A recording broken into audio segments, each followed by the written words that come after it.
ఎంతో నష్టం జరిగింది మన రాష్ట్రానికి. 5 సంవత్సరాల్లో అంధకారంలో నెట్టేశారు.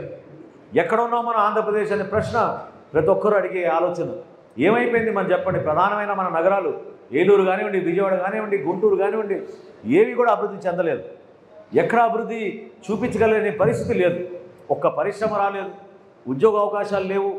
అమరావతి లాంటి రాజధానిని వదిలేశారు. పోలవరం ప్రాజెక్టు ఏమైపోయింది చెప్పండి? మనందరికీ జీవనాడి అని చెప్పి భావించి ఒక నమ్మకంతో పోలవరం ప్రాజెక్ట్ని ఆ రోజు విభజన చట్టంలో పెట్టినప్పుడు విభజన చట్టంలో ఉన్న హామీని కూడా వైఎస్ఆర్సీపీ ప్రభుత్వం జగన్మోహన్ రెడ్డి గారి నాయకత్వంలో పూర్తి స్థాయిలో విస్మరించింది. ఆలోచించండి, ప్రభుత్వంలో మనం ఈరోజు ఉన్నందుకు ఎందుకు ఆ మాట అంటున్నానంటే ప్రతి అడుగు కూడా మనం జాగ్రత్తగా వేయాలి. ఉంటాయి సమస్యలు, మీ స్థాయిలో మీకు ఉంటాయి, గ్రామ స్థాయిలో ఉంటాయి, వార్డు స్థాయిలో ఉంటాయి. శాసనసభలో ఒక శాసనసభ్యుడిగా మా అందరికీ కూడా అదే సమస్యలు ఉంటాయి.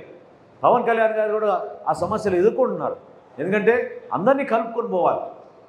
భిన్నాభిప్రాయాలు ఉంటాయి, ఎవరి మనస్తత్వాలు వాళ్ళకు ఉంటాయి, రకరకాల ఆలోచనలు ఉన్నప్పుడు మన అందరం కూడా ఆలోచించింది ఒకటే, స్వార్థం కోసం కాదు మనం చేసింది ఈ ప్రయాణం, మన రాష్ట్రం కోసం, మన ప్రజల కోసం, మన దేశం కోసం. దానికే మనం జనసేన పార్టీ నుంచి అంకిత భావంతో ఈ కూటమిలో బలంగా నిలబడి పార్టీని, ప్రభుత్వాన్ని ముందు తీసుకెళ్లాల్సిన అవసరం, బాధ్యత మన అందరిపైన ఉంది. ఎందుకంటే నేను ఈ మాట చెప్తున్నాను మీ అందరికీ కూడా. కొంతమంది నామినేటెడ్ పదవుల్లో కానివ్వండి, మొన్న జరిగిన నీటి సంఘాల్లో కానివ్వండి, రాబోయే రోజుల్లో సొసైటీ ఎన్నికల్లో కానివ్వండి, మరింత నామినేటెడ్ పోస్టుల విషయంలో కానివ్వండి, ఎవ్వరు కూడా అధైర్యపడాల్సిన అవసరం లేదు. మీరు ఎట్టి పరిస్థితుల్లో కూడా మీకు న్యాయం జరుగుతున్న నమ్మకం మీలో ఉండాలి. ఎందుకంటే పవన్ కళ్యాణ్ గారు నిలబడేది మీలాంటి కార్యకర్తల కోసమే, మీలాంటి నాయకత్వం కోసమే. ఏ కార్యక్రమం చేసినా కూడా ఎప్పుడు కూడా నేను ఇదే చెప్తున్నా మీకు, ఎప్పుడైనా సరే ఏ కార్యక్రమం చేసినా కూడా వేదిక పైన ఎంతమంది కూర్చున్నారో ముఖ్యమని కాదు, మీరు ముఖ్యం. జన సైనికులుగా, వీర మహిళలుగా మీరు చేసిన కార్యక్రమం ముఖ్యం. మీరు ఒక అంకిత భావంతో పనిచేస్తారు, స్వార్థం లేకుండా పనిచేస్తారు. పార్టీ కార్యక్రమం ఎక్కడున్నా కూడా మీరు తరలి వస్తారు. అదే మన పార్టీని ముందు తీసుకొచ్చింది. అది ఎప్పుడు కూడా మర్చిపోం. జిల్లాల వారీగా, నియోజకవర్గాల వారీగా, ఒక్కొక్క సందర్భంలో కులాల వారీగా కూడా మనం సామాజిక కోణం నుంచి చూసి అడ్జస్ట్ చేయాల్సిన అవసరం ఉంటుంది. కాబట్టి ఒకేసారి అందరినీ అడ్జస్ట్ చేసుకోలేకపోతున్నాం. నిదానంగా, విడతల వారీగా అందరికీ అవకాశం ఇచ్చేటట్టు మన పార్టీ అధ్యక్షుడు పవన్ కళ్యాణ్ గారు ఖచ్చితంగా కార్యక్రమం చేస్తారు. ఈ రోజున ఆయన ఎంత ఆదర్శవంతంగా ఉన్నారో మీరు చూడండి. గతంలో గ్రామ సభలు ఎప్పుడైనా నిర్వహించారా? పంచాయతీ నిధులు ఎప్పుడైనా ప్రభుత్వం నిజాయితీగా వాళ్ళ గ్రామ అభివృద్ధి కోసమే వాడిందా చెప్పండి? 5 సంవత్సరాలు దారి మళ్ళించారు, నిధులు క్షేత్రస్థాయిలో కేటాయించలేదు. కానీ పవన్ కళ్యాణ్ గారు మాత్రం తప్పు చేయలేదు.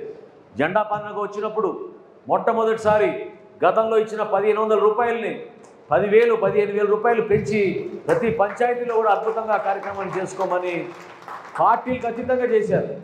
ఇందాక మన మిత్రులు చెప్పినట్టు ఈ రోజున 3,750 కిలోమీటర్లు సీసీ రోడ్లు రాష్ట్ర వ్యాప్తంగా మనం అద్భుతంగా చేసుకుంటూ ముందుకెళ్తున్నాం. ఏలూరు జిల్లాలో ఇందాక నేను సమీక్షించినప్పుడు డిఆర్సీలో 80% పూర్తి అయిపోయినాయి. మిగిలిన 20% ఈ నెలాఖరికల్లా పూర్తి చేస్తామని అధికారులు హామీ ఇచ్చారు. ఆ విధంగా మనం ముందుకెళ్తున్నాం. పార్టీలకు అతీతంగా మనం అభివృద్ధి చేసుకుంటూ వెళ్తున్నాం. సంక్షేమం విషయంలో ఎప్పుడైనా ఊహించారా? ప్రభుత్వం 3,000 రూపాయల పెన్షన్ని 4,000 పెంచింది. 6,000 రూపాయలు, 10,000 రూపాయలు, చివరికి 15,000 రూపాయల పెన్షన్ కూడా ఇచ్చే ఏ రాష్ట్రం కూడా లేదు భారతదేశంలో. ఈ రోజున మన కూటమి ప్రభుత్వం అద్భుతంగా ఇస్తుంది. 1వ తారీఖున ఇస్తామన్నాం, కాదు 30 తారీఖున ఇస్తున్నాం, 31వ తారీఖున ఇస్తున్నాం. అంతేగాని గతంలో వాళ్ళు చేసిన దొంగ పనులాగా 5వ తారీఖు, 15వ తారీఖు జీతాలు ఎప్పుడు ఇస్తున్నారో తెలియక ఎంతోమంది ఇబ్బంది పడే రోజులు మీరు మర్చిపోబాకండి. ఇన్ని ఆర్థిక కష్టాల్లో కూడా అనేక కార్యక్రమాలు చేస్తున్నాం. ఇప్పుడే మన గోవింద్ గారు గుర్తు చేసినట్టు రైతులకి బకాయిలు పెట్టి ఎగ్గొట్టిపోయిన ప్రభుత్వం, ఏకైక ప్రభుత్వం ఆంధ్రప్రదేశ్ చరిత్రలో వైఎస్ఆర్సీపీ ప్రభుత్వం. మర్చిపోబాకండి, వాస్తవాలు తెలుసుకోండి. మీరు 1,674 కోట్ల రూపాయలు బాకీలు పెట్టి వెళ్ళిపోయారు. కానీ కూటమి ప్రభుత్వం వచ్చినాక గౌరవ ముఖ్యమంత్రి గారు చంద్రబాబు నాయుడు గారు, మన పార్టీ అధ్యక్షులు పవన్ కళ్యాణ్ గారు ఇద్దరు కూడా ఎట్టి పరిస్థితుల్లో ముందు ఇది ప్రయారిటీగా తీసుకుందాం, నెల రోజుల్లోనే ఈ డబ్బు మనం తీర్చుదాం అని చెప్పి ఆ రోజు మాట ఇచ్చినప్పుడు కష్టపడి రాష్ట్ర వ్యాప్తంగా ఆ రోజున ప్రధానంగా మన ఉభయ గోదావరి జిల్లాలో 1,674 కోట్ల రూపాయలు రైతులు బకాయిలు మన ప్రభుత్వం చెల్లించింది ఎంతో గర్వంగా మనం చెప్పుకోవాల్సిన అంశం ఇది. అదేవిధంగా సూపర్ 6 అనే ఎలక్షన్ వాగ్దానాలు మనం ఏదో చేసాము మేనిఫెస్టోలో, అందులో అన్నిటికన్నా ప్రధానమైనది ఫస్ట్ కార్యక్రమం మనం తీసుకుంది దీపం 2 పథకం. రాష్ట్ర వ్యాప్తంగా 1,55,00,000 గ్యాస్ కనెక్షన్లకి మనం 3 సిలిండర్లు చొప్పున ఇస్తామని చెప్పి మనం ఆ రోజు హామీ ఇచ్చాం. దాన్ని నిలబెట్టుకోవడానికి ఈ రోజున 489 కోట్ల రూపాయలు అడ్వాన్స్గా ఈ ఆయిల్ కంపెనీలకు ఇచ్చి, ఈ రోజుకి మార్చి వరకు మనకి సమయం ఉన్నా కూడా ఈ రోజుకి మహిళలు రాష్ట్ర వ్యాప్తంగా గ్యాస్ బుకింగ్లు చేసుకున్నారు. దాదాపు 90 లక్షల గ్యాస్ కనెక్షన్లు ఎవరైతే బుకింగ్లు చేసుకున్నారో వాళ్ళందరికీ కూడా ఉచితంగా గ్యాస్ సిలిండర్లు మనం ఇచ్చాం. అంటే ఎంత డబ్బు ఖర్చు పెడుతున్నామో మీరు తెలుసుకోవాలి.